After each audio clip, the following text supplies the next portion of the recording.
שמעתם על הרעיון לבטל את שטר 200 שקלים בישראל? הנה מה שקורה מאחורי הקלעים. הממשלה שוקלת לבטל את שטר 200 שקלים כחלק מתוכנית למאבק בהון שחור והלבנת הון. המטרה היא לצמצם את השימוש במזומן, וכך בעצם למנוע עבירות והלבנת הון.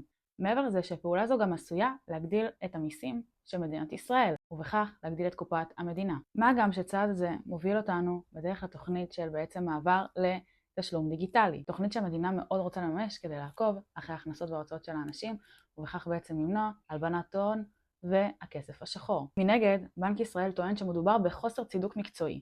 בנק ישראל הבהיר חד משמעית שאין סיבה מוצדקת לביטול השטר, וכי פעולה כזאת לא תפתור לנו את הבעיה של ההון השחור בצורה אפקטיבית. מה גם שבנק ישראל טוען שהפעולה הזאת עשויה לפגוע בציבור, ובפרט בעסקים קטנים. אז כרגע נראה ששטר 200 שקלים הולך להישאר איתנו, כי בנק ישראל לא הולך לקדם את היוזמה לביטולו למרות הדיונים בנושא. אז מה